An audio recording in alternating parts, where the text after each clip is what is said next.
I'm Nick. I'm a young employee at Mitchell Motors, a major car manufacturer. I've loved cars since I was a kid, and after working hard to gain knowledge, I joined this company. My efforts were recognized, and now I'm part of the development team, leading a busy but fulfilling life. Today, after finishing a long meeting for a new product project and about to leave my seat, I was stopped by my manager, Tom. Nick, do you have a moment? Yes, Tom. How can I help you? Don't be so tense. It's not a big deal. You know the part we're using for the new product in the project you're on, the one we discussed in the meeting. Oh, that part. Is there something about it? Yeah, as mentioned in the meeting, we're planning to outsource it. I want you to take charge of selecting the contractor. What, me? I couldn't help but raise my voice in surprise. Seeing me flustered, Tom smiled gently and patted my shoulder. Life is all about experiences. But isn't it too soon for me to handle such an important task? This outsourcing deal is worth $100 million. Can I really manage it? Don't worry. Here's a list of candidates. All of these companies are reliable and have excellent technology. Other employees will help with the negotiations and contract procedures. I want you to visit these companies and develop your eye for quality. Develop my eye. Yes, it's a big deal, but it's a necessary experience for your future. I trust you, so go with confidence. If you have any problems or doubts, you can always consult me. Encouraged by his smile, I left the meeting room still feeling nervous. The list he gave me included companies we have had long relationships with, all trustworthy and technologically capable. If I choose from this list, there's little chance of failure. From that day, I spent a few days contacting the companies on the list and visiting them. Today, I'm visiting the last company on the list. Nick, we've been expecting you. Please come this way. A young female employee politely guided me to the reception room. Probably in her mid-20s, she respectfully handed me her business card. Nice to meet you, my name is Anna. I looked at the card from her. I thought she might be in sales, but she was actually in the technical department, which surprised me a little. Did you think it was unusual for a woman from the technical department to come out? I must have shown it on my face. She hit the nail on the head. I wondered if it was rude to be surprised by her gender, but it would be strange to lie and try to cover it up. I decided to be honest and nodded. Yes, I thought it was a bit unusual to see a woman in a technical role in this industry. I'm sorry if that was rude. It's fine. I hear that often and don't mind. Nick, can we discuss the details of the project? Of course. Please take a look at this material. I handed her the documents and briefly explained the project. As expected of the technical department, her understanding was quick. Her questions were specific and precise, and the conversation flowed smoothly, leaving me with a clear mind. After the meeting, I left her company feeling much better. Of all the companies I visited, this one seemed the most promising. I thought about consulting Tom about it while glancing at my watch. It was just before noon, lunchtime. I decided to gather my thoughts over lunch before heading back to the office. I walked a bit and spotted a small diner. I walked in and found that more than half of the seats were already occupied. I sat at a table for two, placed my bag in the storage area, and looked over the lunch menu. After some deliberation, I ordered the daily special. While casually sipping water and glancing around, I noticed that the diner had become completely full. A few people were waiting near the entrance, and the staff were asking customers if they could share tables. A waiter came to me with the same request, and having no reason to refuse, I agreed. Soon, the waiter brought my table mate, and our eyes met, causing me to gasp in surprise. Oh, we recognized each other and exclaimed in unison. It was Anna, sitting across from me, looking slightly embarrassed. Anna greeted me and took the seat in front of me. What a coincidence, she said. Yes, it's lunchtime, so I thought I'd have a meal before heading back to the office. That's right. This place is great. Affordable, generous portions, and delicious. I highly recommend it. Anna, clearly a regular, ordered without even looking at the menu, then placed her phone on the table. Her phone had a faded blue minivan keychain, which caught my eye. Isn't that our company's car? Yes, I've loved this model since I was a kid. My dad bought me this keychain when I was in elementary school, and it's very special to me, so I still keep it. Her eyes sparkled as she spoke, revealing her genuine love for cars. My late father worked in your company's development department. He was involved in developing this car and often talked to me about it, which sparked my interest in the automotive industry. That's interesting. My dad also worked on that minivan project, so they might have known each other. Wow, that would be quite a connection. Both you and your dad work for the same company. That's amazing. Well, maybe. But you're amazing too, honestly. Isn't it tough being a woman in this industry's technical field? Yes, it can be challenging. People often say because you're a woman or even though you're a woman, and it gets tiring. But it makes me want to prove them wrong even more, she said cheerfully. Her demeanor was admirable, and I found it impressive. Eventually, I decided to proceed with contracting Anna's company as our top choice. All the companies had great technology and reliable representatives, but her company stood out the most. Her genuine passion for cars made me feel that we could create something great together. As we moved towards finalizing the contract, I frequently visited her company to discuss specifications and conditions. Over these discussions, Anna and I became quite friendly. After our meetings, we often ended up at the same diner, chatting about various topics. These days, when everything seemed to be going smoothly, I was preparing for an internal meeting the next day. I stopped by the factory and noticed I was missing some documents related to the contract with Anna's company. Apparently, I had forgotten to collect them from her company. It was completely my fault. Feeling a bit guilty, I contacted Anna to set up an appointment. She kindly agreed, saying, "It might take a little while to prepare, so you might have to wait, but it's no problem." If I went back to headquarters first, it would be past her company's closing time. Feeling slightly rude but needing the documents, I headed to her company in my work clothes. Anna was still preparing the documents. A young female clerk, possibly a new employee, led me to the usual reception room. Just as I reached for the iced coffee she brought, a hand from the side snatched it away. "It's cold." Before I could react, someone splashed the coffee on me. I had no idea what was happening. Confused, I looked up to see a middle-aged man with a sneer holding the empty cup. "That dirty work uniform might be a bit cleaner now. Be grateful." "What? Whether you're a subcontractor or a lowly worker, who gave you permission to enter the reception room? The representative from Mitchell Motors will be here soon, so get out. Get out now, you slow-witted loser." The middle-aged man twisted his face into a crooked smile, grabbed my arm, and forcibly yanked me to my feet, causing me to wince in pain. Just then, the reception room door burst open. "Brandon, what are you doing?" "Huh. I'm teaching this lowly worker a lesson." "Get lost, you useless woman." "Brandon, what are you saying?" "This person is the representative from Mitchell Motors. Let go of him immediately." "There's no way. A guy in a dirty work uniform with a face like a lowly worker can't possibly be an employee of a prestigious company." "Anna, have you lost your mind?" The manager, Brandon, roughly let go of my arm. Then he mockingly tapped his temple with his index finger, as if to imply she was crazy.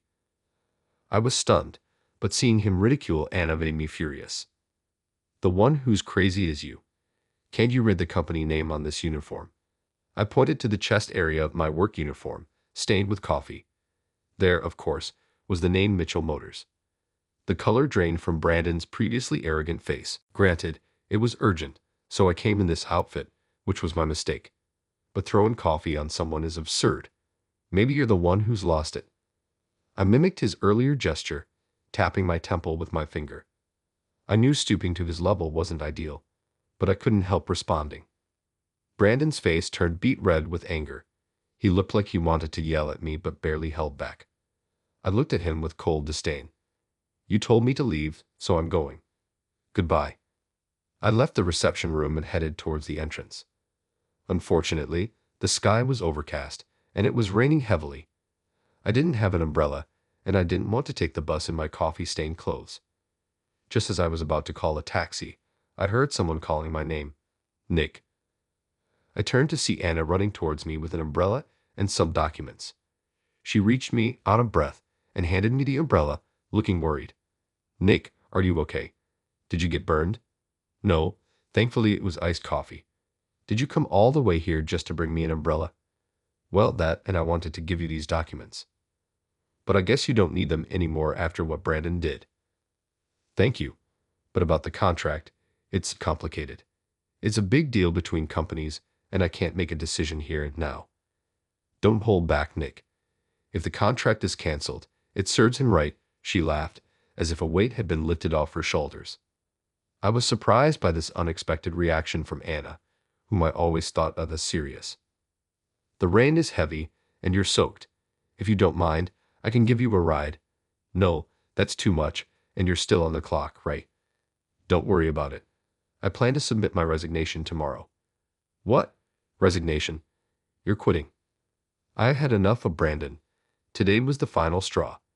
If you don't mind, can I vent to you on the way? Sure. Feeling somewhat overwhelmed by her determination, I nodded. We walked to the parking lot, and she unlocked a white car.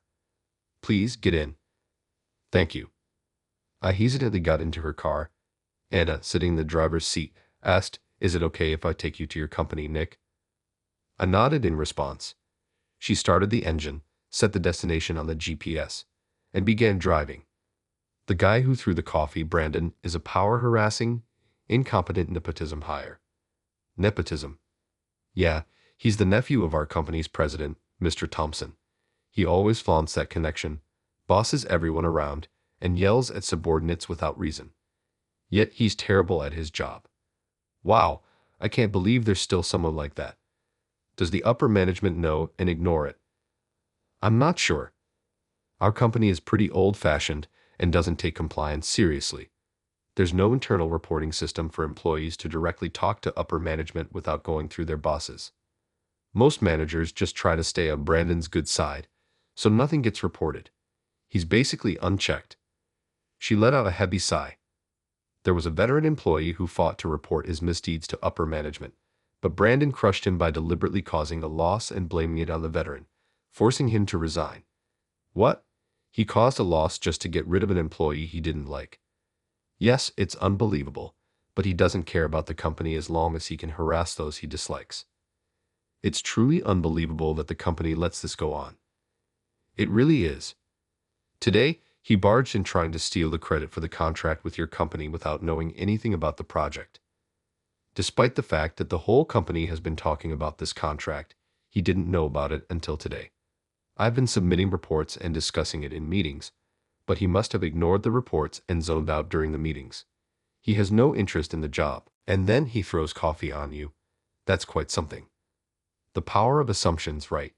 He probably thought the representative of a big company like yours must be an elite in a sharp suit, so he couldn't believe that someone in work clothes could be the representative, even though the company's name was on the uniform. That's Brandon for you. Many employees have left because of him, whether they were forced out like the veteran or left because they couldn't stand him anymore. Those who stayed are either trying to curry favor with him or just avoiding trouble. I love this industry, so I endured his tyranny, but I've reached my limit. I see. I didn't realize there was such a problematic person in your company. I was tasked with assessing people and companies, but I still have a lot to learn. Don't be too hard on yourself. It's impossible to know the internal dynamics from an outsider's perspective. Only a detective or an officer might be able to figure that out. She sighed deeply, probably one of many sighs she's let out. She's likely been struggling with this for a long time. I wondered if there was something I could do for her. There is one thing, though. It might bring me down to Brandon's level, which I wanted to avoid if possible. But desperate times call for desperate measures. After a moment of thought, I decided to speak up. If you had a way to get back at Brandon, would you take it? Anna looked at me with a blank expression. She might have wondered why I suddenly brought this up. After a brief pause, she nodded. If there's a way, I'd like to see him face consequences. Someone like him ruins the environment for making good products. I don't want to waste the efforts of my colleagues and predecessors who fought against him. But Nick, what's your plan? It's simple. We'll fight fire with fire. It's a bit childish, but since he started it, I think it's justified. She looked puzzled, but I smiled reassuringly. After she dropped me off at my company, I headed straight to a certain room. As I walked, the employees I passed seemed surprised by my appearance and the odd air about me. I knocked on the door of a specific room without paying any attention to their reactions. A few days later, under the pretext of a business meeting, I called Anna to our company's conference room. As I led the way and knocked on the conference room door, I could sense Anna gasp behind me. Mr. Mitchell. Inside the meeting room was Mr. Mitchell, our company president. Anna, being a car enthusiast, must have recognized him. She stood there, stunned. You're Anna, right? My son has told me a lot about you. Your son. She seemed confused, trying to remember if she knew anyone with the last name Mitchell. Mr. Mitchell looked at me and smiled. The man standing next to you. Wait, really? She looked at me, and I nodded. Really, yes, really. I heard your father worked at the same company, but I had no idea you were his son. But your last name is different. She looked puzzled, glancing between Mr. Mitchell and me. I used my mother's maiden name, Anderson, at work to keep my position as the president's son under wraps. My real name is Nick Mitchell. Only a few executives and some employees know about it. I was born into a privileged family with parents who, despite their busy schedules, showered me with love. I love cars and have always admired my father, who works hard for the company. I worked hard to follow in his footsteps. However, being in a perfect environment often led to unwarranted jealousy and envy. When I did well on exams or entrance tests, people would accuse me of using my parents' influence. The same went for sports and the arts. Even compliments like "your parents are so accomplished, so of course you turn out great too," didn't bring me any joy. Friends would jokingly call me rich boy, but it stung. In high school, my first girlfriend used me to brag, saying, "My boyfriend is the president's son." Being the president's only son was a huge burden for me, and that's why I wanted to hide my identity and prove myself on my own while I was young. This guy here is stubborn. He insisted on not using any connections, took our company's entrance exam on his own, and joined the development team by his merit. Though I did ask Tom from the development department to give him tasks outside his main duties to broaden his experience. Sending him to handle the contract with your company was part of that. I told him to develop his ability to evaluate other companies and people. I never expected him to come back with coffee spilled on him. That was truly unacceptable behavior from our employee. I deeply apologize. It's not you who needs to apologize. It needs to come from Brandon himself. Yes, you're right. Anna nodded with a conflicted expression, likely thinking that Brandon would never apologize. We're thinking of giving him a bit of a scare. A scare, yes. If he shows remorse and apologizes, that would be ideal. But from what I've heard, he doesn't seem the type. So we'll go directly to the main person, President Mr. Thompson. My son tells me that many talented employees have left because of Brandon's tyranny. Your company is reputable and skilled, and we'd hate to lose that. To help your company improve, we'll use the contract as leverage and tell them we can't trust a company that ignores compliance issues. He paused and smiled kindly, a look I recognized from home, not from his role as the president. Also, Hannah, your father was a valued employee of mine. He often talked about you. I can't stand by while his precious daughter is treated this way. Let me help. Thank you, Mr. Mitchell. I appreciate your support. The meeting was set for a week later in the same reception room at Anna's company, after business hours. Seeing Brandon's dismayed face upon seeing me and the confused look on Mr. Thompson's face was somewhat amusing. Anna, attending under the pretense of being the contract manager, looked tense. Hello, Brandon. Good to see you again so soon. Hello, Brandon, Mr. Thompson added. My son mentioned you took care of him recently. We both turned to Brandon and greeted him with cheerful smiles. He looked slightly puzzled to be greeted by both of us. My son, you say? I don't quite follow. Yes, it's only been a few days. My son, who rudely showed up in your reception room in his work clothes, received your attention. You even went out of your way to pour coffee on him to clean up his dirty uniform. At his words, Brandon finally realized who I was. His confused face turned bright red, and he glared at me with a hostile expression. His son? You? What's with that attitude towards the president and his son? What did you do to him the other day? I have no idea. I was there, Anna interjected firmly. She, who had been silent until then, spoke up in a firm voice. Brandon glared at her as if to say, "Don't say anything unnecessary," but Anna, resolute in her decision to resign if necessary, didn't care. Nick was waiting in the reception room while I prepared documents. Brandon barged in, yelling, "Your dirty work uniform looks a bit cleaner now, be grateful." When I arrived, Nick was drenched in coffee, and Brandon was shouting at him, "Is this true? It's a misunderstanding." "No, she's right." He grabbed my arm and tried to throw me out, saying this wasn't a place for a subcontractor or lowly worker like me. "Your company certainly has impressive employee training," I said, cutting off Brandon's attempt at making an excuse and forcing him into silence. Mr. Thompson turned pale. "What have you done? Apologize now." "I didn't realize he was a client." "That's no excuse." Mr. Thompson forced him to apologize. It seemed Mr. Thompson had some sense of propriety. I'd admired Brandon's audacity to still try to defy me in this situation. Seeing this as my cue, I spoke up.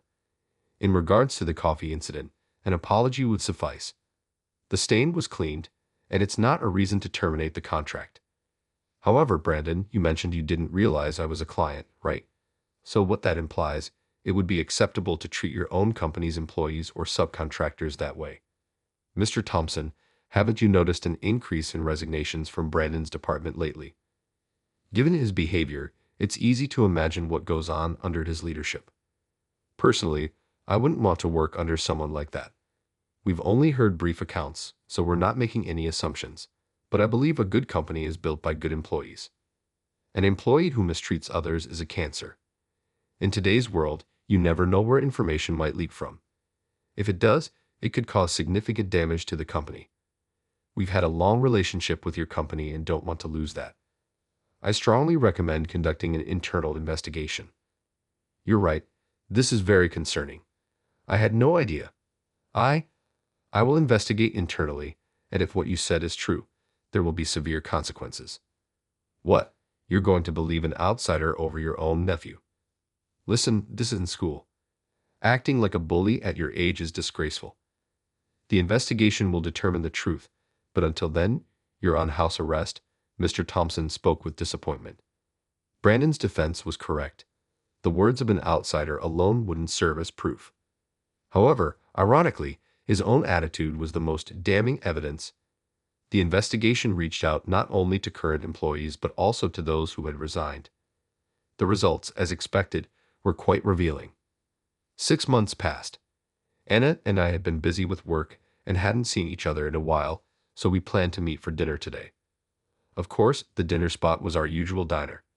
As I looked over the menu, which now featured some new items, I heard someone call my name, "Nick." I looked up. "Anna, it's been a while. You look great."